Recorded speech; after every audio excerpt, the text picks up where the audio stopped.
Welcome, wherever you are. We welcome you to week 4 of UCLA Arts' 10 Questions Reckoning 2020. Today, our invited guests gather to respond to the question, what is kindness? With some of our other questions, power or justice, it's easy to recognize the larger structures, the institutions and societal forces shaping these issues. But for me, kindness begins at the other end of the spectrum. If you'll indulge me in a small act of kindness, remember the last time someone did something kind for you? Where were you? What time was it? How did you feel in the moments just before and in the moments just after? What do you remember? And how do you feel now? We could also ask ourselves, what are the kind acts we can do for others around us and even for complete strangers? There is much in this moment of a pandemic that I believe calls on our kindness, kindness with ourselves, kindness with each other, kindness towards strangers we've never met.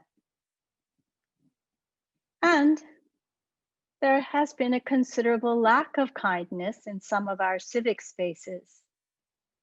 Take, for example, the language and actions of some of our highest elected officials. Those we place in positions of leadership speak loudly, and their influence is profound. But it is not an individual alone who sets a tone regarding kindness, or may I say, ethical leadership. There are larger systems at work in our society that inculcate ways of thinking and work against the prioritization of kindness. Capitalism, I know, we're going there, in which we all participate, holds up the illusion that the individual is all powerful.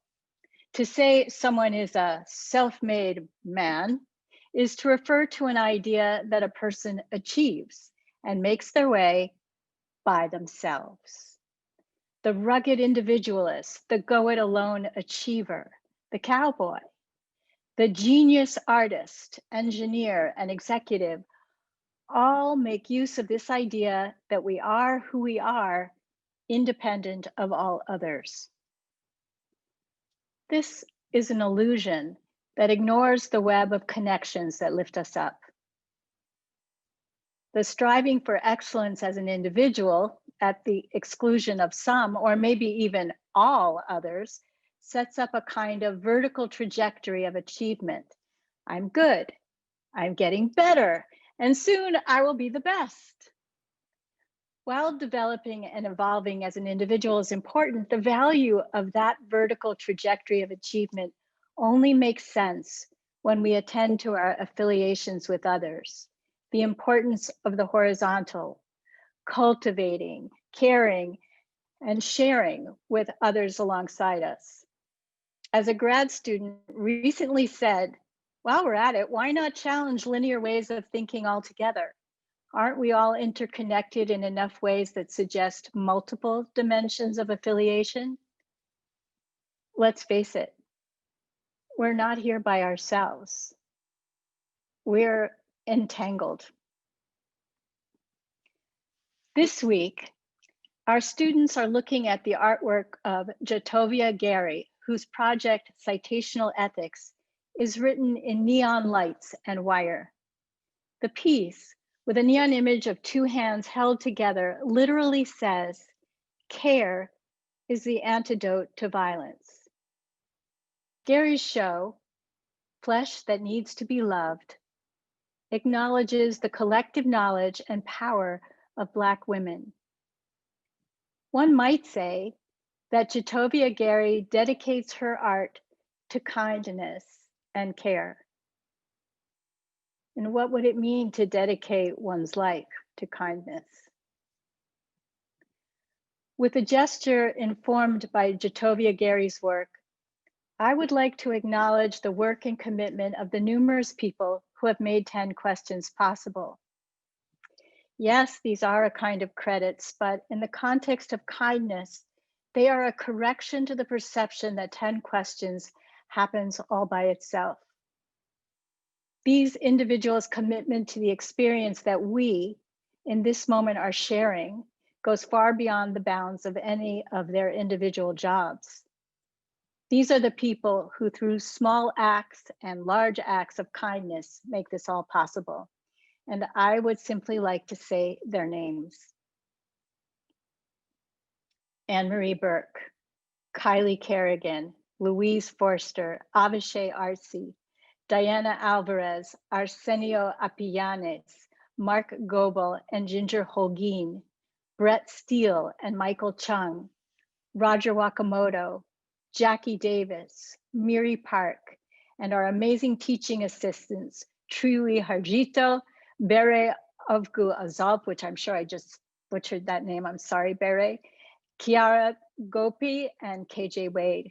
And of course, all the faculty and guests tonight and every night who generously donate their time to participate in this program. In the spirit of acknowledging the ways in which we are not here by ourselves and that numerous others have contributed to and participated in our ability to be here together, I'd like to ask you all a question and request your participation.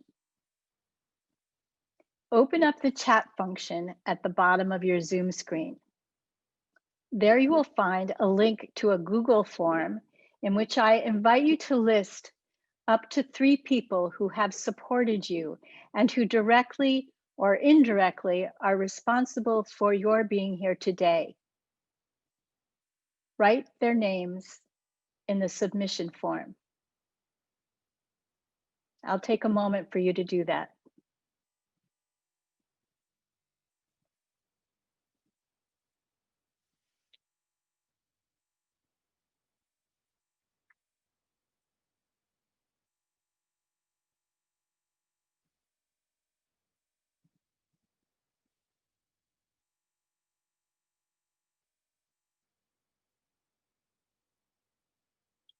You may not be finished, and if you're continuing to write, please do.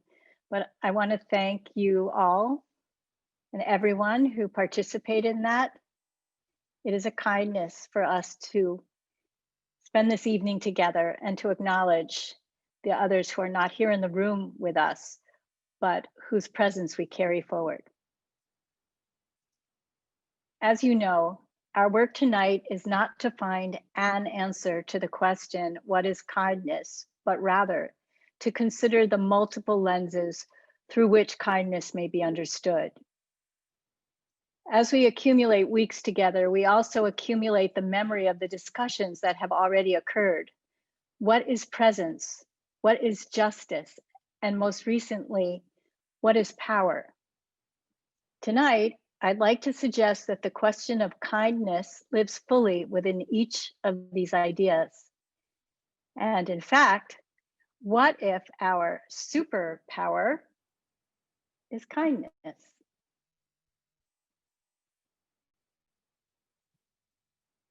For those of you who are joining for the first time, 10 Questions is an academic course offered by UCLA School of the Arts and Architecture and simultaneously a public platform for thoughtful engagement with our extended community. While COVID-19 has prevented us from meeting together in the same room, it is inviting us to build bridges and not walls through our various screens wherever we shelter. It's here with you that 10 Questions brings together the treasured resources of the university, our teachers, our students, and our community. And we're here to build capacity in this time of urgent need and great precarity. The format for this evening will include a 10-minute presentation from each of our panelists, followed by a conversation amongst them. Our students will then immediately gather in small group discussions in Zoom breakout rooms, and everyone else will remain in the webinar for a very special presentation. We'll then welcome our students back and finish out the evening in a Q&A with our esteemed guests. So let's do it. Our first panelist tonight is Dan Fessler. Dan is an evolutionary anthropologist whose principal focus is contemporary humans. His research examines a variety of aspects of human behavior, experience, and health from an integrative perspective in which humans are viewed as both the products of complex evolutionary processes and the possessors of acquired cultural idea systems and behavioral patterns. Welcome, Dan. Thank you so much, Vic, and thank you everyone for joining us around the world.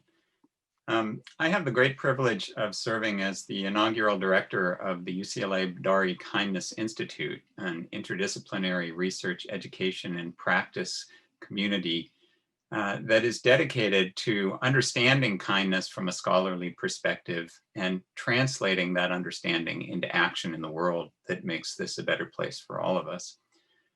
And in the Bidari Kindness Institute, we have begun by attempting to get our arms around what we mean by kindness. How can we define kindness? So let me begin our discussion this evening with our working definition. Our working definition is that kindness consists of actions in which the intention is to benefit another party, where doing so is an end in itself and not a means to an end. And let me walk you through a couple of examples to help you see how we arrive at this. Suppose that you're walking down the street and you find $20. You pick it up, think, well, that's nice. Put that in your pocket. Now, whether you think that you are now the beneficiary of someone's kindness or not depends a lot on what their intentions were. If the person who previously possessed that $20 dropped it by accident, you wouldn't describe that as an act of kindness. But if they intentionally left it on the sidewalk in order to benefit some unknown stranger, then you would say, yes, that was an act of kindness. So their intentions clearly matter here. Note importantly that I said it has to be the intention to provide a benefit to someone else, where doing so is an end in itself, not a means to an end. So we see all the time that people provide benefits to others in order to manipulate them or to achieve some ulterior motive. Few of us would consider such acts kind, even though someone is indeed receiving a benefit. And lastly, let me point out that consequences alone cannot define kindness, because actions which all of us would, I think, recognize as kind can in fact not only fail, but even have ironic or perverse consequences, where rather than generating a benefit for the intended beneficiary, they have the opposite effect and in fact generate harm. So imagine the case of a good Samaritan who decides to donate a kidney to a patient in need. She goes through with the procedure, but during the transplant operation, the patient who is to receive that kidney dies. Now, few of us would say that the donor was being unkind in giving up one of her kidneys to benefit an unknown stranger, even though sadly the outcome was not what she intended. So if you think through these and cases like them, I think that you'll agree with me that it's a reasonable definition to describe kindness as actions in which the intention is to provide a benefit to another party, where doing so is an end in itself. Now, when we look across the animal kingdom, we see that providing benefits in this way is not unique to humans, but the common pattern in other species is to do so exclusively or primarily for kin. Kin, of course, being individuals who share the same genetic material and in thus whose larger evolutionary interests converge with those of the benefactor. So in some ways, such kindness is in fact self-interested. We also see alliances, including among our closest living relatives, the common chimpanzee, in which individuals provide benefits for allies, and that process is iterated over time, resulting in alliances that support one another. But what we don't see, and what is common in human beings, is acts of kindness towards unrelated, and even unknown individuals. And one way that we can understand this remarkable evolutionary innovation in our species is to recognize that kindness is really part and parcel of cooperation, that humans are capable of cooperating with unfamiliar and unrelated individuals in a way that no other species is able to do. And this, of course, allows us to do remarkable things. The technology that we're experiencing right now that allows us to interact is, of course, the product of human cooperation. And this forum itself is an example of human cooperation. Cooperation lifts all boats. And importantly, it is by participating in cooperation that participants can benefit both others and ultimately themselves. Now, my own research group, my colleagues and I have demonstrated that people are not unconditionally kind or unconditionally cooperative as a rule. There are exceptional individuals who seem always to be altruistic, but they are far from the norm. The vast majority of us, in contrast, are conditionally kind and conditionally cooperative. What do I mean by that? Well, imagine that you've put your shoulder to the wheel in some collective effort trying to achieve some group goal, but you notice that other people are shirking their responsibilities. They're not carrying their weight in this bargain. The chances are that if you're like me or any average human being, your motivation to continue working hard towards this shared end will decrease. On the other hand, if you see that others are being cooperative around you, you may be very motivated to be cooperative in turn. And kindness is part of that. In fact, our group has demonstrated that kindness is contagious, that merely witnessing an unfamiliar stranger provide benefits to others, or doing so as an end in itself, motivates people through an uplifting emotion that scientists call elevation. It motivates people to be kind to strangers themselves. And for those of you who are in the general public, during the breakout session, you'll have the opportunity, I believe, to observe the video that we use as a stimulus in many of these experiments. And I want you to reflect on your own emotions, how you feel, and whether you in turn feel motivated to help others. So this is part of the evolved psychology of a species in which cooperation is so central to both individual and collective welfare. We are motivated to be a good participant, to be a kind individual, to be cooperative when we see others doing likewise. And we're motivated to be more self-interested when we find ourselves surrounded by self-interested others. Now, if you think about it, this has great potential, the potential for upward spiral of prosociality, right? That is, of altruism and cooperation. That individuals not only are observing others, but that their own actions can be observed by others in turn. So witnessing kindness leads individuals to act in a kind fashion, and others observe that, and thus kindness can spread through a group. But the opposite can also be true. Witnessing self-interested antisocial actions can lead us to withdraw and to say, well, I'm not going to be the sucker in this situation, the only person who is being generous and working hard when others are looking out for themselves. And our withdrawal in turn can influence others to do likewise. The consequence of this is, in contrast to the upward spiral of contagious kindness, we have a downward spiral of contagious selfishness. How this affects groups, communities, and even whole societies can be profound. Each of our actions can ramify far beyond the individuals with whom we're interacting at the moment. And lastly, it's important for us to understand in this context that one of the things that seems clearly to have led to our remarkable ability to be cooperative with unrelated and even unfamiliar individuals is a dark side to cooperation, and that is our species' long history of violent intergroup conflict. When two groups come into conflict with each other, the group that is more internally cohesive, more cooperative, the group for which individuals are more willing to sacrifice for their fellows, that group will win in the conflict. And the result of this over millennia has been both that our biologically inherited evolved psychology and that our culturally inherited traditions lead us to be more kind to members of our in-group than to members of our out-group, and that is particularly so when groups come into conflict. And we can see this today in the rhetoric of politicians who attempt to consolidate their constituency by presenting others who are different from themselves along any of a variety of dimensions as opponents and even enemies who threaten the welfare of the in-group. As a result of that, constituents become more cohesive and cooperative. Ultimately, however, we no longer live in the world of our Pleistocene ancestors. The pandemic that we're all experiencing is testimony to this. In a globally interconnected world, framing group interactions, be they between ethnic groups, religious groups, communities, societies, entire nations, framing those as zero-sum conflicts in which only the winners will succeed is a recipe for disaster. You cannot solve a pandemic this way. We are witness to this in this very moment. Nor can you solve global crises of another sort, such as climate change.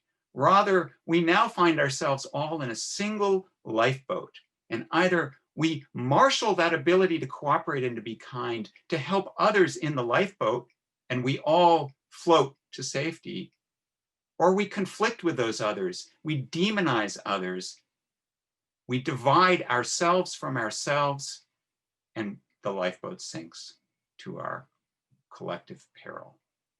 I leave you with these thoughts today. I'm eager to hear from my colleagues, and I hope that we can have an interesting discussion in the Q&A. Thank you for your attention.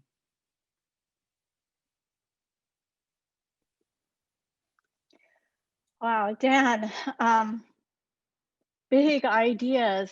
And I find myself thinking right now that if witnessing altruism engenders altruism, then it really ups the ante on our responsibilities as makers of culture. So I look forward to talking about that more when we get to share amongst one another. Wow.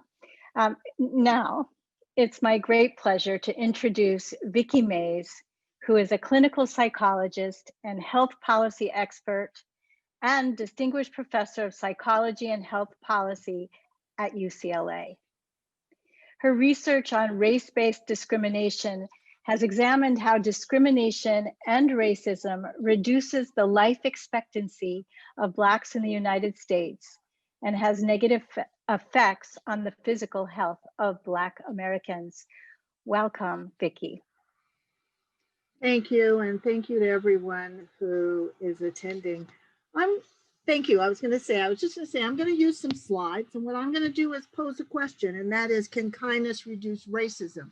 And I'm going to do that by talking about movements in the past and kind of in terms of the civil rights movement, and more of what's going on now in terms of Black Lives Matter. Next slide. When we think about kindness, and I thank Dan for his introduction so that people have a sense, particularly of its emotional impact, we actually think about it as being really powerful. We often talk about it as being able to change the world, being able to change, a person's day. A warm smile is the universal language of kindness. And here you can see changing the world with kindness. Next slide. Martin Luther King, a lot of people don't realize this, but Martin Luther King was actually dubbed the King of Kindness. Next slide. And you'll see it in many of the sayings, and we remember these sayings to this day. Even the smallest act of kindness can make a big difference in the world. No work is insignificant. All labor that uplifts humanity has dignity and importance and should be undertaken with painstaking excellence. What are you doing for others? So you can see that in the civil rights movement, the notion of kindness, nonviolence, and the notion of kindness was really the theme at that point in time for fighting racism. Next slide. Here's an example of fighting racism with kindness. And this is a true story. There was an African-American man. Some of you out there, I'm sure, have New York roots. California just has a lot of New Yorkers. This man moved into Riverdale community. And there were 2 incidents of hate speech sprayed on his car. Now, if you know the Riverdale area, you will know that, there are a number of Jews there, and the Hebrew Institute started a GoFundMe to actually help him fix his car, help him to, be whole again. African-American man moves away. Kindness was just not enough. He was fearful for his life. Next slide. So what happens is during the time of the civil rights movement, what we had was this psychological theory called the contact hypothesis. And it really said that if you interact with a person, and this is where, Dan gave me a good setup because we're going to talk about in-group and out-group. So if I, as a Black American, interacted with you as a white American or interacted with some other group, what would happen is that coming together would actually help us break down a lot of barriers. And, we think about this positive contact as, from me to a person, and suddenly it helps to change my attitudes. It opens me up in terms of the attitudes I have for the broader group. Next slide. So in this contact hypothesis, what you began to do was to see, and if any of you were, remember the civil rights movement, people had friendship groups, people held these groups. It's kind of like probably the forerunner of, the feminist social groups, but it really was having intergroup friendships. And research tells us that helped to reduce prejudice and discrimination. At work, for example, people who had never interacted with other races suddenly found themselves in a work environment, and that these interactions, be they kind and nice, etc., were able to reduce conflict. So intergroup contact is best supported by having these great intergroup relations. And as a matter of fact, if you've ever been up on the Hill at UCLA, you know that we have people who do these intergroup dialogues. So it's something we still use, and it's seen as being very powerful. Next slide. So how does this work? And this is where Dan also began. There's an out-group contact. And what happens is that the out-group begins to have contact, and that contact should be empathetic. It should be perspective taking. Now, the other group is also has anxiety and threat. But what you're hoping is going to happen is that at the end of this, there's this positive attitude towards this out group. So, I mean, if I was a betting person, I'm not sure, but, it's like, but I have to be a psychologist and tell you, we did a lot of research on this, and this is what, we came up with. And there's a reason, because the world of then is not the world of now. And I'm going to try and help you understand this. Go on. Next slide. So what we look for in this contact hypothesis is the ability to multiply it. And often when we do intergroup dialogue, often when we do this group work, what we're hoping is that then someone goes and they tell someone else, and then they tell someone else, so that what happens is that you almost become an ambassador. You have a positive experience and you tell the other. And the other is someone who knows you, believes in you, and feels like, well, if you can be transformed, then maybe I should give it a chance. So this is kind of, a bit of how it works. Next slide. But here's the problem. There's a difference between racism and race-based discrimination. Race-based discrimination, when I use that term, is usually what I'm talking about as happening to an individual. But that's not what racism is. Racism is not this isolated individual act. Sometimes people see it as some intentional meanness. Racism really is a system of oppression that's based on race.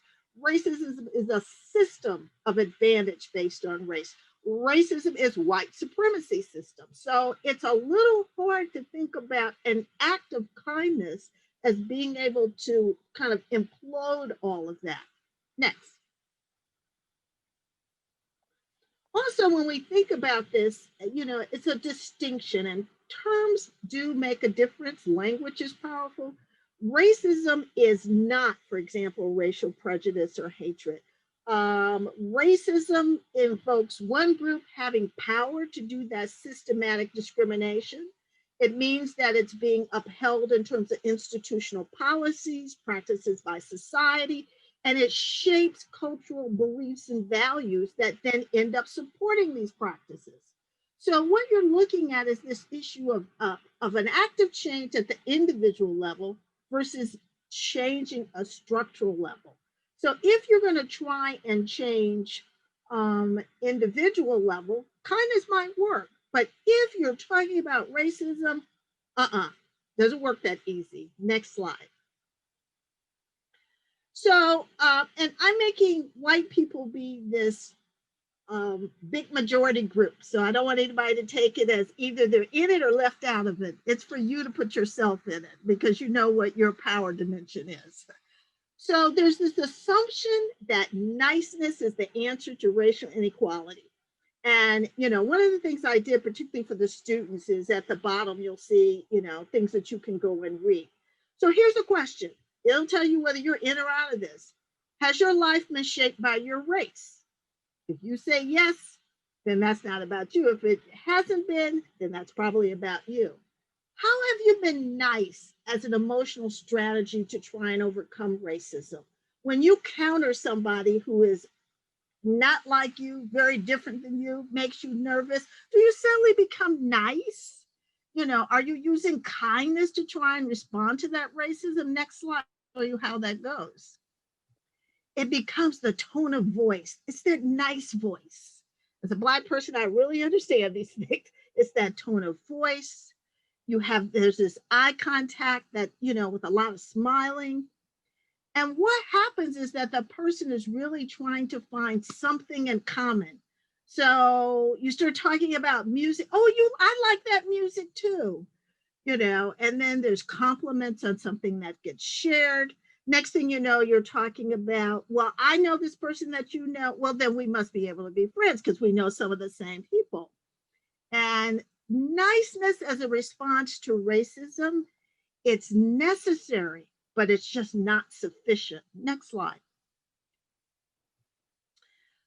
Again, kindness as a response to racism. So kindness matters if you want people to add their voices in any debate. So you can't actually get people to sit at the table if you're and it's going to be a fight. That fights have distance to them. So, you really think about this. So in kindness, what happens? I think that this was really a really interesting concept. I do remember, this is a quote, it should have been in quotes. I do remember the people who told me respectfully that I was wrong and explained why. Those people called me out politely, knowing me to be a good person and understanding that speaking up includes helping others to a different place of understanding. I learned a lot from those people, and I've changed my stance for the better. You might despise me in an argument, but if you want to change what I do in the future, kindness matters. So we talk about what it is that kindness can do. Again, kindness is necessary, but is not necessarily sufficient. So here, Helen, who was and she's in this article, is the speaker. What she says is, I have to be brought to the table. We do have to have a discussion. And it's not going to be one in which if there's bitterness, that I'm going to be as likely to be open to change. Next slide. Let's talk about kindness versus niceness. So in niceness, and, I'm really, I'm talking to people in the arts here, so I have to be careful here. But in niceness, we often talk about niceness as being more performative. That it's kind of like that party conversation where, you put on this performance that you do, and then the party is always like, oh, glad to get out of there, glad it's over with. Niceness can also be very hollow. It is something that you do. Niceness can also be very fleeting. It's more often forgotten by the doer and hopefully remembered by the receiver. I don't know if you've had the experience of you do something and then a person comes up and they tell you all about it and you're sitting there with a smile on your face because you don't remember it. That should be a key that it was really hollow. It impacted the other person, and thank God it did, but it may have been a performance. And gaslighting, just in case the students don't know what this is, if you watch some of the Supreme Court testimony when Kavanaugh went in, and you saw, for example, the woman that was being torn to shreds about the truth of her reality, it's gaslighting. It's a denial of a reality that you know to be true. And that's kind of what happens in terms of the person is being nice, but you know they're not really nice. You know that they're going to go in the ballot box and vote against you and all these other weird things, but yet they're being nice. Next slide. So here we're thinking about kindness, and here's where it makes a difference. Compassion is really where you want to be. And compassion is a mental state or orientation towards suffering, either that of yours or someone else. That includes 4 components. Bringing attention or awareness to recognize that there is suffering. And this is where psychologists, we talk about that being the cognitive part. Compassion means feeling emotionally moved by that suffering, which is the affect. And then, which is this wishing there to be a relief from that suffering, which is the intentionalness that's really important. But the last part, which is the motivation, a readiness to take action to relieve that suffering. This is what you need if you want to reduce racism, is you want to actually relieve the suffering of an other. Next slide. So what we talk about is moving from kindness to compassion. And in the compassion, what we want to see happen is that a call to action. But today, the call to action isn't about stopping at the kindness and doing intergroup relations, but it really is dismantling structural racism. And that's what you see in terms of Black Lives Matter today.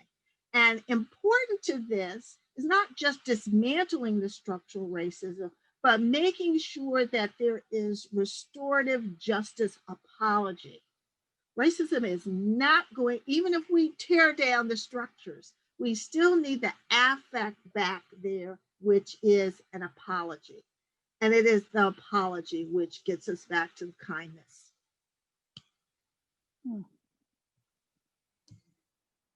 That's the last slide for me. Oh, sorry, it's just the last one that says it's not the solution to racism. So it can't solve it. It really is not just that of individual actions, but it really is the dismantling of structural actions with affect.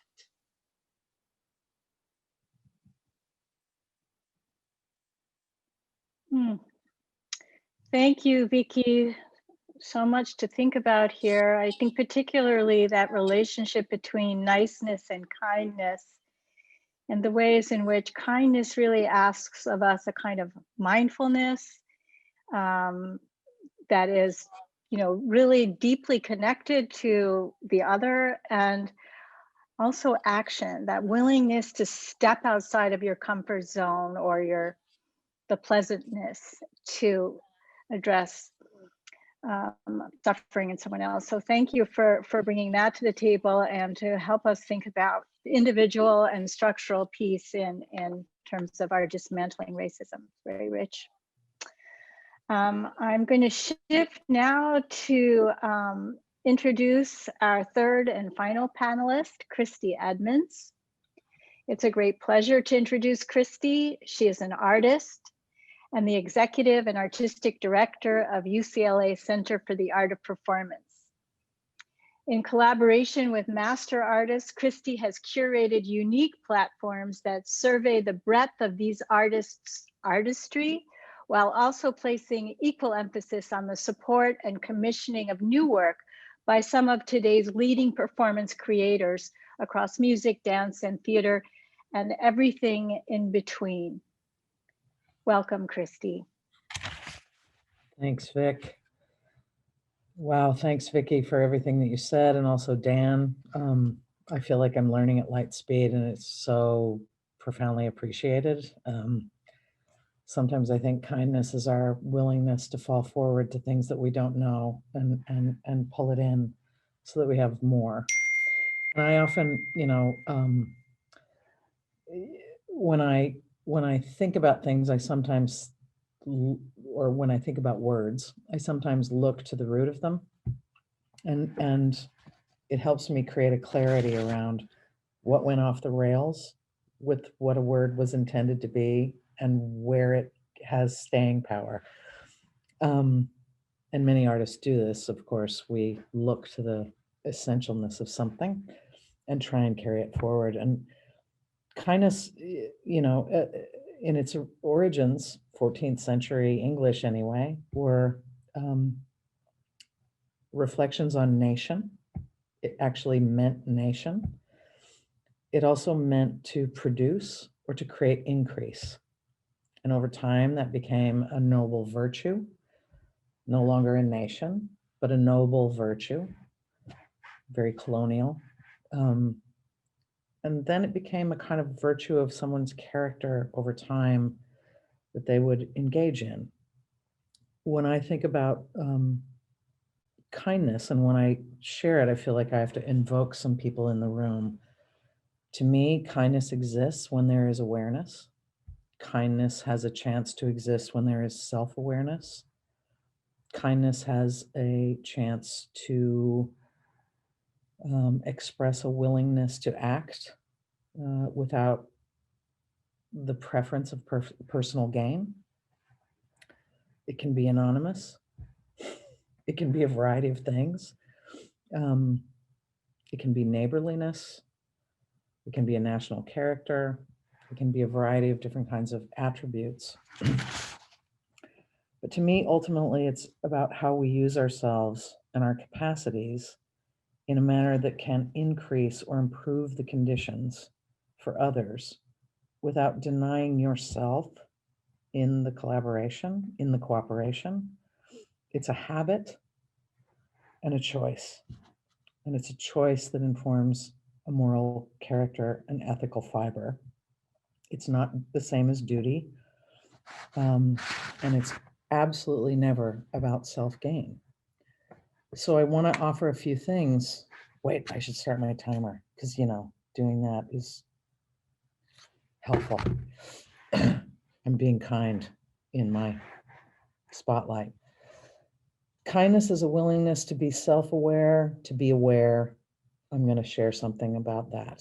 Kindness is a habit of interdependence that creates increase.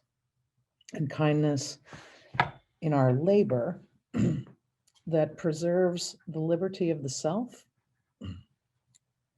and the culture and the practice of, that which is humane and offers benefit through that. So I'm going to read you a few poems and I'm going to invoke and center things on the artists that are here or have been here. So kindness as willingness to be aware and self-aware and to put oneself in front of a situation that asks for that. This is a poem by the extraordinary artist Naomi Shihab Nye. Many of you may have heard it, and if you have not, it's from her book called Words Under the Words, Selected Poems, and she wrote it in 1995, or at least it was published then. And it's just to invoke us into some emotional terrain around what this thing actually is. Kindness. Before you know what kindness really is, you must lose things. Feel the future dissolve in a moment like salt in a weakened broth. What you held in your hand, what you counted and carefully saved, all of this must go so that you now know how desolate the landscape can be between the regions of kindness. How you ride and ride thinking the bus will never stop, the passengers eating maize and chicken will stare out the window forever. Before you learn the tender gravity of kindness, you must travel where the Indian in a white poncho lies dead by the side of the road. You must see how this could be you, how he, too, was someone who journeyed through the night with plans and the simple breath that kept him alive. Before you know kindness as the deepest thing inside, you must know sorrow as the other deepest thing. You must wake up with sorrow. You must speak to it till your voice catches the thread of all sorrows and you see the size of the cloth. Then it is only kindness that makes sense anymore, actually. Only kindness that ties your shoes and sends you out into the day to gaze at bread. Only kindness that raises its head from the crowd of the world to say, it is you I have been looking for. And then goes with you everywhere, like a shadow or a friend. And I think of that in terms of the expression of kindness as a way of persistently seeking an awareness in the world that offers a contour for how one's self-awareness uses our capacity to fall forward to the things most necessary in the smallest gesture and in the largest. I think of us now in the context of, voting, in doing various kinds of things that are about a civic duty and a civic responsibility, but there is a contour of a soft power that I think many of us feel we have experienced national loss on, that somehow the pursuit of increase is a pursuit in which the individual doesn't increase that for others, but increases that for self, which relates to what you were saying earlier, Vic. It's literally, how do we best use our capacity in service to the character of what is both soft, that does not create, kindness is not going to solve the issues of a national character alone, but the awareness that it is being leached out and pushed in places that prevent us from, or seek to prevent us from, using our full capacity in service to our interdependence with one another, affects the character of our kindness in service to monetary means or gain, or stepping over that which we don't want to look at. There's another way to invoke kindness, which to me is about a habit of expressing interdependence. It's not noble virtue. It's not something to be heralded. It's the habit of the individual that works towards the exchange of increase, to increase that which could be useful to someone. And with that, I'll read you another poem, which is a poem called The Bridge Builder. It was written a very long time ago. It's a very important poem in my family heritage and lineage by Will Allen Drumgoole. You may have heard it. An old man going a lone highway came at the evening cold and gray to a chasm vast and deep and wide, through which was flowing a sullen tide.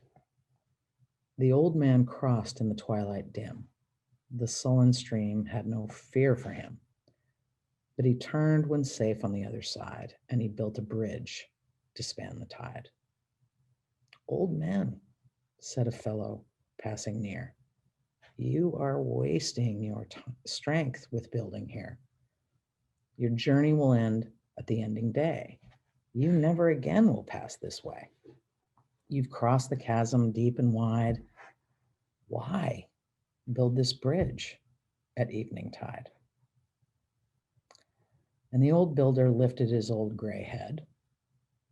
Good friend, in the path I have come, he said, there followed after me today a youth whose feet must pass this way. This chasm that has been as naught to me, to that dark-haired youth may a pitfall be. He too must cross in the twilight dim.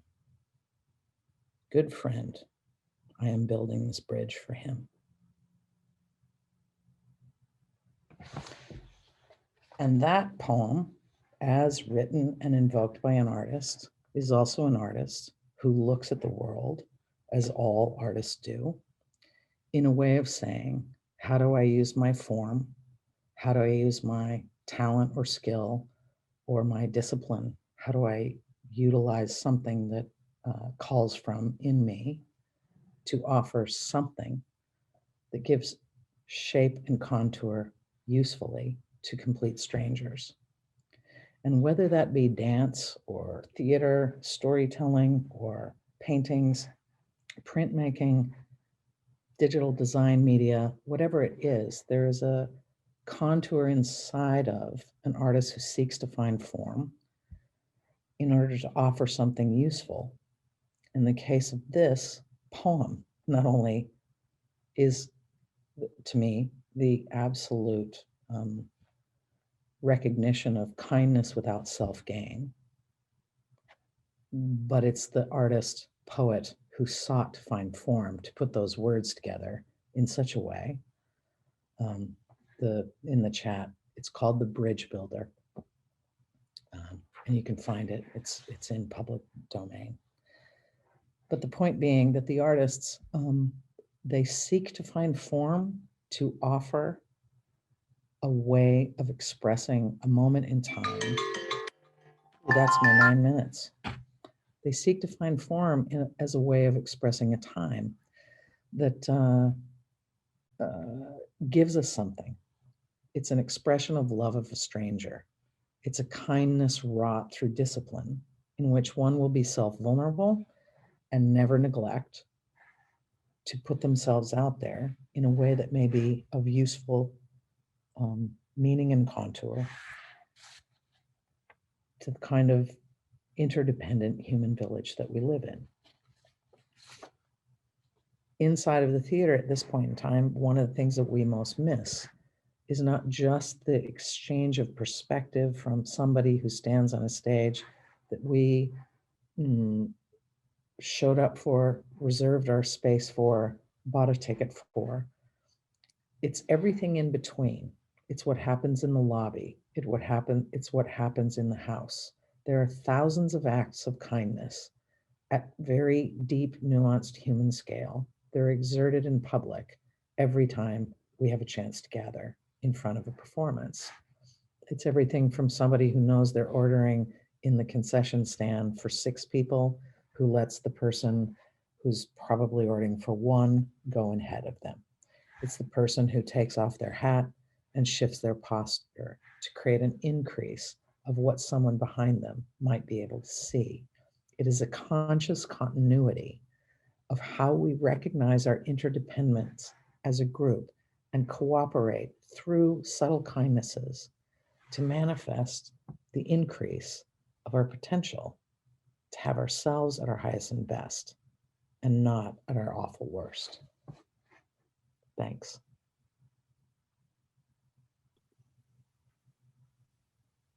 Thank you, Christy.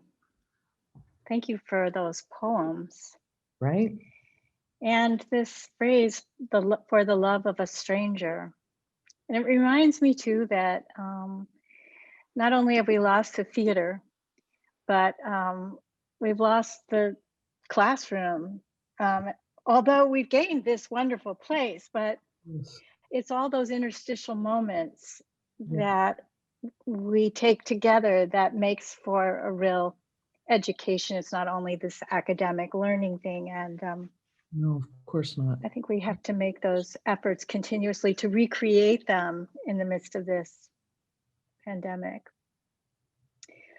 Well, I don't want to say too much because what I really want to do is bring back all of our guests for tonight. Thank you, each of you, for your very kind takes on kindness. I'd like us to just take a moment to reflect on what we've just heard and seen, and for each of you to have an opportunity to respond to each other's presentations with your thoughts, musings, observations. And I think we should just, you know, let it roll. And I'll remind you, Vicki, I think you said you were gonna instigate. You're an instigator. Yes. Yes. Thank yes. Bring it on. Well, one of the things I was struck by is that as each of us talked about kindness, how powerful it is. Mm. You know, again, you know, the thing of kindness can change the world. So it really left me thinking about, if it is this powerful, how do we try and train our children to be able to be kind? How do we actually bring kindness out? And people, they have it, but sometimes they're either too muted or too afraid. But yet one act sometimes creates bravery. So I'm just wondering how we can do this. I think that's a deep and important question. I think certainly, and I'm, you know, at best a poor consumer of the arts. So, you know, the arts obviously have an important role to play, but I'll leave that commentary to Christy. I think, you know, in terms of what you were saying earlier, Vicki, you know, certainly as an anthropologist, I couldn't agree more that that while society is nothing but a collection of individuals and each of us shapes the reality that we live in through our own actions, nonetheless, each of us is born into a world of institutional structures. And this is true not only in large-scale complex nation states like our own, but even in small-scale, more traditional face-to-face communities where there are traditions, there are ways of doing things, there are existing power asymmetries, right? And I think when it comes then to the more profound in the sense of ramifying across many individuals kind of change that you are rightly calling for, I think that bravery, as you put it, or that willingness to act, in part comes from seeing others do the same, right? So if we look at something like the fall of the Berlin Wall, right? So for decades, individuals attempted to cross the Berlin Wall and soldiers shot them when they could, right? And it's not entirely clear exactly how it happened, but at some point, everyone just got fed up and people just took to the streets collectively. And each of them, while acting alone, might have been not only in danger, but ineffectual. When they saw others acting in kind, were moved to act together. And that is precisely the psychology of cooperation and collective action. Now, it's kind of remarkable that happened in East Berlin when it did. Today, we have information technology that didn't exist then that allows us to coordinate our actions, you know, practically instantaneously through electronic communication, right? And I think this gives us a power to act as, you know, collectives for the greater good in a way that simply never existed in the course of human history before. And we've seen that, you know, in recent years in terms of very quickly organized demonstrations against misogyny, against anti-science, and most recently against institutionalized racism and police brutality and murder, right? These things, while they appear to be, you know, springing up from nowhere, in fact, what is happening is individuals are seeing the actions of others and they're taking to the streets together the same way that people did in East Berlin, only now it's much easier to coordinate. So as much as that information technology poses a risk to us in terms of the spread of hate, negative stereotypes, and mis and disinformation, it also, I think, has enormous potential for us to coordinate actions in pursuit of institutional change motivated by kindness and compassion. Dan, I've got a question for you, actually, if I may, because you know, it seems to me that in our youngest selves, in our most youthful selves, the capacity to fall forward towards an act of kindness or a curious question or a desire to signify meaning and that someone did something, we as children don't seem to be inhibited in our acts of kindness. We may be clunky in our curiosity or ask odd questions, but the overwhelming desire is there. And what you were describing earlier is that there's like kindness is some kind of evolution. And yet, if we've evolved to the point where children, until taught to suppress kindness or to replace it with personal gain or greed or some other radically unhelpful thing, it will fall forward to being present. Does it mean that we teach, and this is like Vicky's question, do we teach people kindness, or do we teach people how to have resiliency against the forces that want to possibly remove it, suppress it, or control it differently?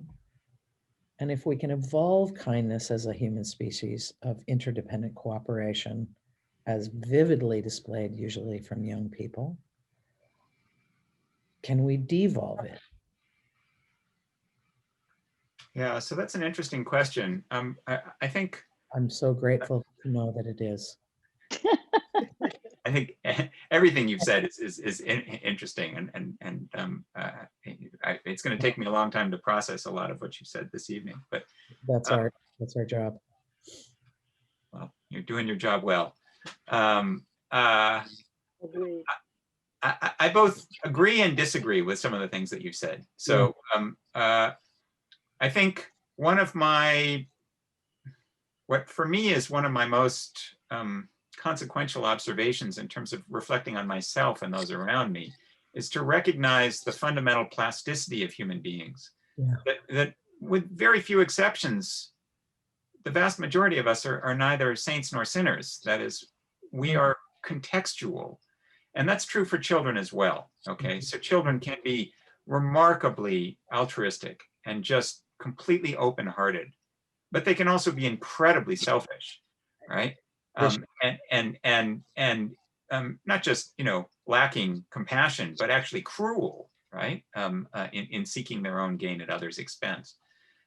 So that potential is there from the very beginning. But I entirely agree with you that the context in which children are raised, the expectations that others have of what constitutes the normal, the healthy, the moral way to behave, distinctly shapes each of those potentials, right? So if you're raised in an environment where you're constantly receiving the message that those around you are helpful and kind towards everyone and not just towards you, then exactly that contagious kindness process that I described will be a part of your own development. Yeah. In terms of the falling forward and the youth component and so many of the radical changes that we've seen over the course of the history of our own society, I think an important part of that harkens back to what Vicky was saying earlier, and that's simply the willingness to take risks, right? So your insurance agent can tell you that costs a lot more to insure a young person than an older person because they take more risks, okay? Sadly, sometimes to their own and others' detriment. But there is risk in behaving altruistically towards others. It opens you up to the possibility of exploitation, right? And that's true for everything from, a simple, hurt feelings to the loss of all of your resources and opportunities. And so when those people took to the streets in East Berlin, when people demonstrate on the streets today, hands up, don't shoot, they're taking risks. They're taking risks. It's remarkable. Something like between 10 and 24 million Americans have participated in Black Lives Matter demonstrations in the middle of a deadly pandemic, right? Now, it's not surprising that so many of those people are young because it is a dangerous activity. Physically dangerous, emotionally dangerous, reputationally dangerous, right? And young people are simply morally and ethically, it's an imperative. Right. I agree. I agree. I move forward with everything. So the chance to course correct a democratic absence will not be left this time unseen. I agree. It also was, I think, more dangerous not to march than it was. I mean, people, it's like, will I be shot by a police or will I die from COVID-19? And if you listen to many of those young people, they're more fearful that they will be shot by the police. So marching, Huh. the belief is, I can't overcome the bullet of the police, but I probably can overcome COVID-19. So it's a different kind of risk. Yeah. Yeah, and I also want to comment about kids and our sense of kids in terms of their kindness. Kids also are born with a temperament, and not only are they born with a temperament, but the problem is we now subject kids at very young ages to the world in very different ways. They're given technology, they're given TV. So some of that kindness can get washed away a lot faster than in the past, where they were interacting with other humans, where there was a sense of reciprocity and you learned if you're kind, what happens. But when you're sitting there watching, somebody gives you the phone and you've got the phone as your play toy and you're trying to win and there's competitiveness, the message and also the way in which this technology is shaping people's brains, it's very concerning about whether or not that very kindness that you talked about is going to stay. Its potential is there.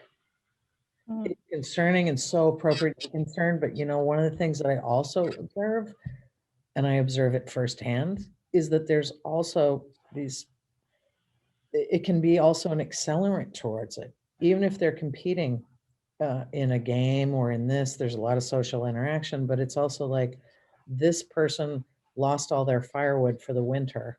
Can we collaborate to drop this off anonymously in their little world? We just drop it off. Here's your supplies. You lost your shit last time. Here it is. And we disappear. And they migrate around a playing field that is also about the kinds of life endeavor we experience. So not all of what they're doing online or all of what is happening is that which kind of deadens kindness. It has its own accelerants in a virtual world, even if performed by avatars. The human character as extended into these platforms sometimes is also very much about how do we practice things we can't practice now because we're in Zoom calls and this, and this, and this. And I think it's an important piece of it because it's such a huge element of our lives, right? Yeah. Yeah. I really don't want to cut this short, but I know there's the but. I want to leave our guests an opportunity, our students, our guests an opportunity to ask you questions, because I know that that's, well, we don't know where we're going to go when the questions get asked, and that's the important part of things. So beautiful. For the next, let's see. For the next 12 to 15 minutes, I want to invite all of us to consider what we've heard this evening, and to ask how this question has touched your lives. Students, you're going to go to your small group discussion rooms, and you've received an email today, or the Zoom address is in CCLE. There's also a link posted in the chat. I invite you to head there immediately, and we'll look forward to your return shortly, because we want to know what you're thinking about and what your questions are. So off with you, students. Then to our other lifelong learners, community members, friends, faculty, and colleagues, we invite you to stay put right where you are. For the next several minutes, we will share with you several works of art that we hope will deepen this evening's consideration of kindness, starting with the community art project that we have all created together earlier this evening. Oh, wow. So stay tuned for that, yeah. enjoy and see you back here soon for Q&A. And Dan, Vicki, and Christy, we're gonna disappear for a little while. So Vic will be back in like 10 minutes type of thing? Exactly like that. Exactly like 10 minutes. And we can go to our green room. Welcome back, everyone. I hope you enjoyed wherever you were. And we have a number of really interesting questions that have started populating our feed. So I'd like to invite the panelists to answer these questions. Here's one for you. Considering that humans are inherently selfish, that's an assumption, do you, the panelists, think that it is possible to be truly kind in such an individualistic society? I challenge the premise. Humans are remarkable among living things on the planet in that we are not inherently selfish. We are inherently both selfish and altruistic, depending on context.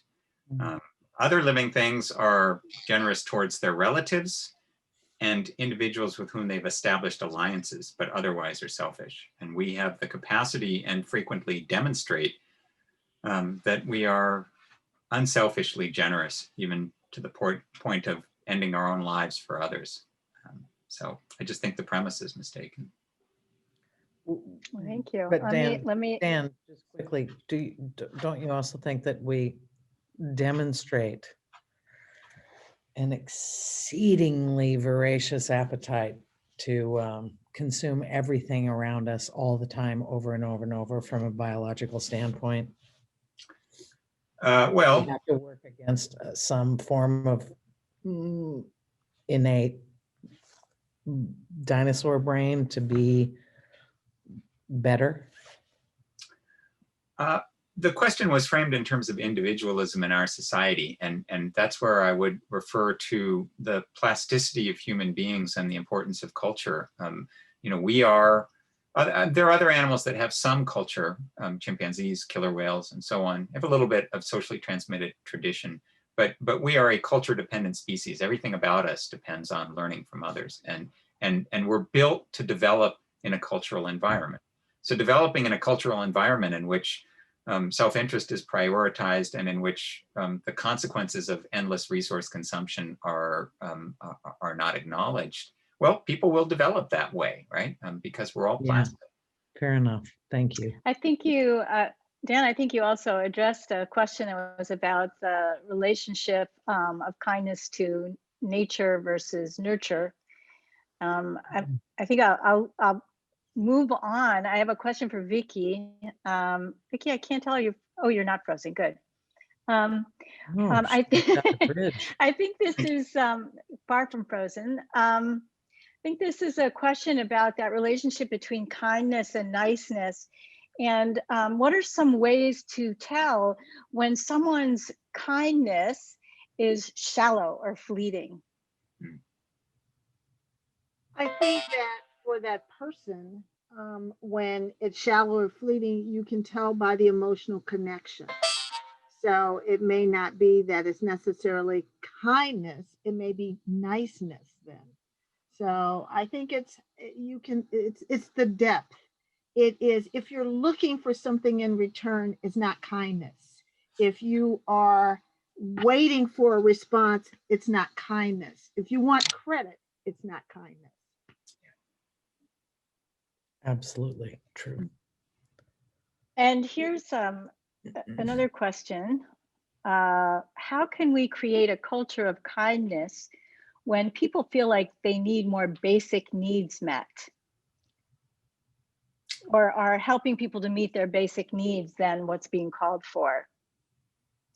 So, you know, in the intermission just now, we were discussing the mental health crisis confronting people around the world. We're discussing in the context of you know, students at UCLA, but I don't think that that is in any way a unique situation. And the notion that mental health is not part of basic needs is fundamentally mistaken. The nature-nurture dichotomy is a false dichotomy, and the mental health, physical health dichotomy is also a false dichotomy. These are all part and parcel of the same thing. People who suffer the consequences of institutionalized racism age faster, die younger, not simply because of access, lack of access to resources and medical care. That's an important contributing factor, but also just the challenges to mental welfare of living in a society that discriminates against them. At the most basic level of, can you regulate your body temperature? Do you have enough food and water to survive?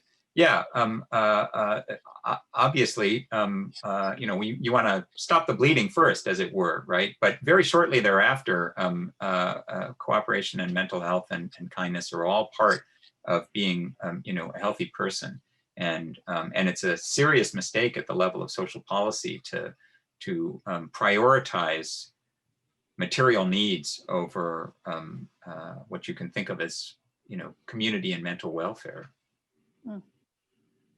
A lack of emotional well-being. We won't even talk about it as mental health, but if we talk about emotional well-being, think of that as sustenance, the same way that food is.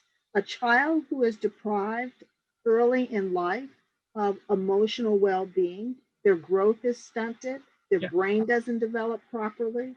So well-being is as essential as food. It just impacts you in a different way.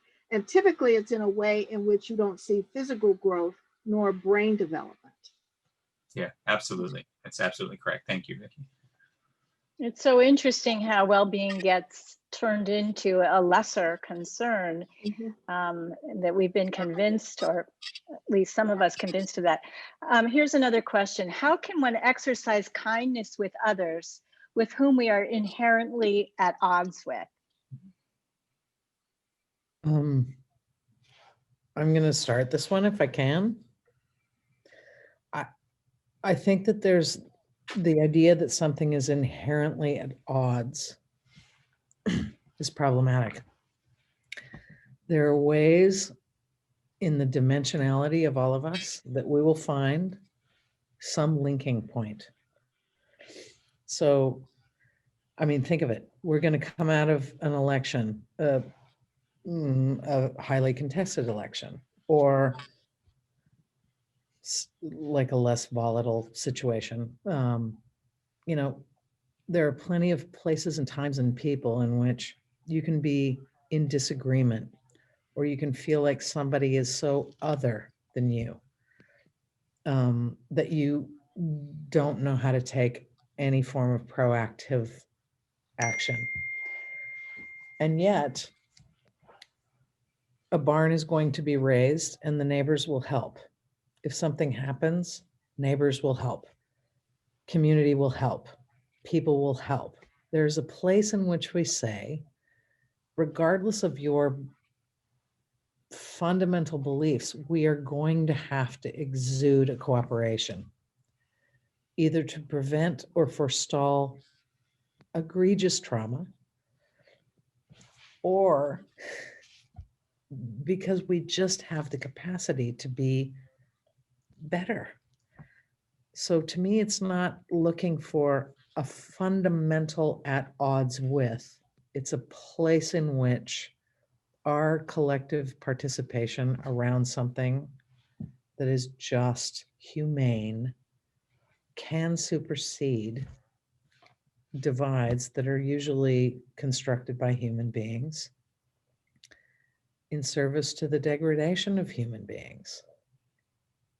We have potential to simply cross over and say, who needs a cup of sugar? Or I need a cup of sugar. And we find our neighborliness together at a baseline, regardless of how you vote or what your religious beliefs and so on and so forth, unless it's just abject, violent, abhorrent, which is such a profound, minuscule minority. Really?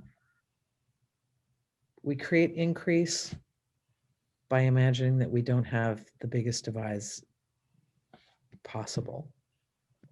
and cross them. Just cross them.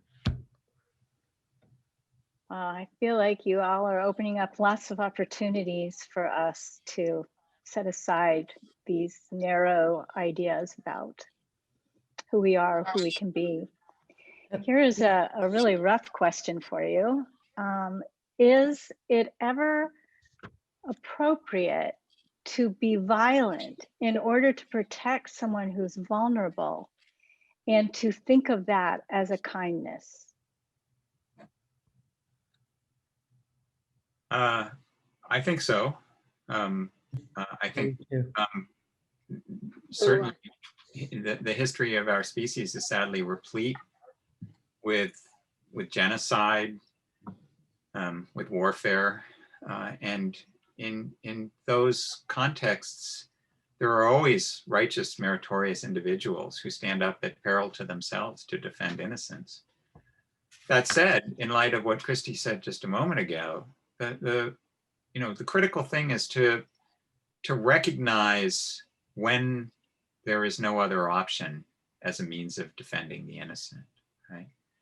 And not to talk ourselves into thinking that that this is a zero-sum competition, that there are only winners and losers, when it isn't, right? Exactly. Or it's righteous to try and find that result. Yeah. Yeah. You know, I often think of it in a flip side, which is kind of like, who benefits and in what way do things benefit if our cooperative, empathetic engagement with one another is severed? In what way is that beneficial? Vicky, you were going to say something, sorry. Yeah, no, it's okay. Because it's a little different. What I was going to say is that we've had many leaders in this country fighting for safety and rights and privileges of others who've been willing to give their life. If you think about Martin Luther King, knew every day that he stepped out that it could be his last day. Kennedy knew that he was getting all kind of, as a Catholic president, hate speech, but still believed in, kind of the civil rights. Obama has had more death threats than any president, but he decided he was going, and he knew his life was at risk. So there are people who are willing to die if there is to stop violence, to change society. And we actually know it and allow them to do it. We don't rush and tell them not to, but we do realize that they may die for speaking the truth to set others free and to protect others. Exactly. Full stop. Well, I'm sorry, did I interrupt you, Christy?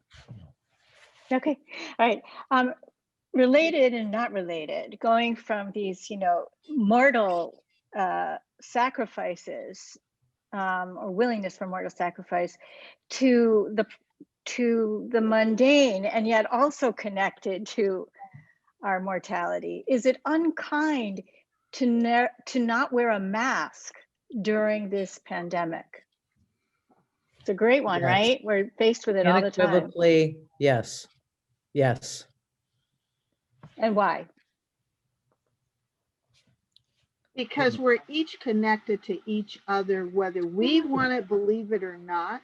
Your individualism is in your head. It's a cognitive thought process that you have. But the reality in the world is all the water in the lake is shared. All the air is shared. So no matter what you want to think about your rights, we are interdependent in this life. And it's one of the easiest things that we could possibly do. I mean, it's not like being asked to stick your hands through a plate glass window. It's literally like, gosh, this is, I mean, if we could create a print on our face that said, I am wearing this in solidarity with you. Well, I have a second. Oh, sorry. Go ahead, Dan.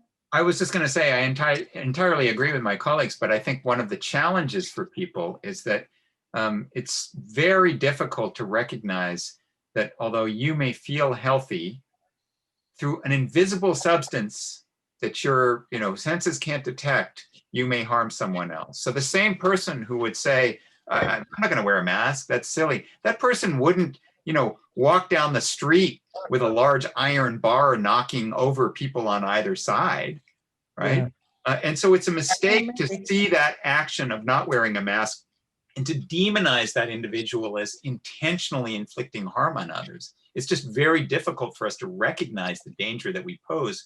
I think because diseases of this kind were not part of our evolutionary history. They're very recent. They require large population densities and other things like this to evolve. And so, we're very sensitive to the dog poop on the street, right? You wouldn't step on the dog poop and then walk into someone's home. But we're not sensitive to the invisible aerosol. And we're sensitive to whether we feel healthy or not, but we're not sensitive to the possibility that we're an asymptomatic spreader of the condition. So it's difficult for people to get their heads around. And then, of course, the political rhetoric complicates that enormously. I think Had that's we just really come out of the gate going, yeah, I think we're that's all in this together, we're wearing a mask. This is not about my health, it's about yours. right. And I signify it to you by doing this. I reckon we'd be in a vastly different situation. I agree. Well, here's unfortunately, I think a last question, and it's something actually we were speaking about during the engagement period. What makes it uncool to be kind?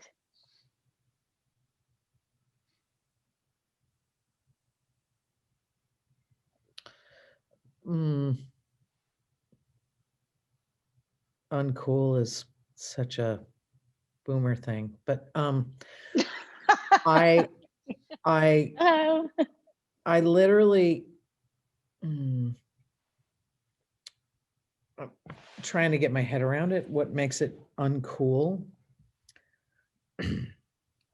I suppose if cool is the premise of moral authority, then the idea that being kind is uncool means that a soft power that is inherent to us, that is uniquely part of our possible set of characteristics, our character. It's uncool if the principle is to self-advantage at every cost, turn every interaction into a consumption exchange, make people a consumer rather than a participant. And then it's uncool if you're not gaining self-advantage. My sense is that that is a terminal proposition, and it is far better to be cool by being nuanced and quietly, perpetually involved in kindness. And the inverse of that question from an audience member is, why should we be kind? Let's give that to Vicki. I was just going to say, Vicki's got to get that. She's got this down. kindness actually makes you more human. The kindness that you show, and I think we can start with what Dan talks about. Kindness is a set of emotions. There are emotions that help you grow, be truly human, and to be connected. So if you don't want to be connected to the world, you want to be in the cave, then don't be kind. We'll put you over to the side. But kindness is a functional emotion that actually contributes quite a bit to our development as humans. The scholarship is pretty clear, which is that kindness is good for everyone. That is, individuals who enact kindness they find their lives more rewarding. They're physically and emotionally healthier, and their communities are similarly more uplifting of one another. And frankly, I think, although in the course of any one of our lifetimes, the net consequence of any one of our actions may not be that great, ultimately, we really don't have any choice here. When we're confronting existential crises of the kind that the world is confronting today, Yeah. a continuation of self-interested action means that none of the people that you care about in the future will be better off, they'll be worse off, and ultimately they won't be at all. That is, the planet will simply become uninhabitable. Yeah. I don't think we have any choice. Well, we're just about out of time. I just, if there's anything that anyone would like to say to add some closure to this moment, I welcome that. In a way, it was a beautiful way out there, Vicky and Dan. Thank you for that. Indeed, both of you. Thank you for this gorgeous conversation. Christy, I think you're going to say something. I just want to say something to the students. I mean, let us not forget that the students around the world are in a gigantic new authorship, as is their teachers and the faculty and parents and our interdependent ecosystems, to say knowledge is being sought to be transferred. It is not meeting the expectations or, dare I say, entitlement that you've had. The fact that you are here, that you are finding your way, you are authoring a new way, you are authoring and modeling a behavior of how to have knowledge transferred, how to have your own voice, and your thinking stretched into new territory. But I just want to express how deep my admiration is for the change of circumstance, the change of dreaming, the change of possibilities, and how incredibly elegantly you are dealing with a resilience that no generation has ever dealt with. And it's going to create kindness and problems and all kinds of things, but how you handle it is just a wellspring of inspiration. So to every single student, UCLA and otherwise, thank you for the wherewithal for staying the course and finding new ways. To me, this is one of our moments where we can be as kind in our transfer of knowledge or as self-entitled and disgruntled. And it seems to me that the students and the faculty and everybody affected is falling forward to the kindest way to create continuity and author a new path. So I just wanted to say something to these students because I feel something about it. Thank you, Christy. I think we all do. And I want to just say that let's depart this gathering remembering the ways in which we are buoyed and supported by one another, community, family, and friends who are chosen as family. We're here together because of so many countless others. And even more importantly, each of our actions has the potential to bring others along. So with that, this concludes this evening's program, 10 Questions, What is Kindness? We hope you will join us again next week for Hope. What is hope? It's the very last question before an election. Same time, new link. To learn more about the entire series or to RSVP, visit arts.ucla.edu/10questions. And for anyone wishing to continue the conversation backstage, you're invited to stick around for an informal post-show chat with our guests. And should you choose to stay, we ask that you turn your cameras on and use the Zoom raise hand feature found in the participants window to indicate that you'd like to join us. Thank you. And until next week, good night.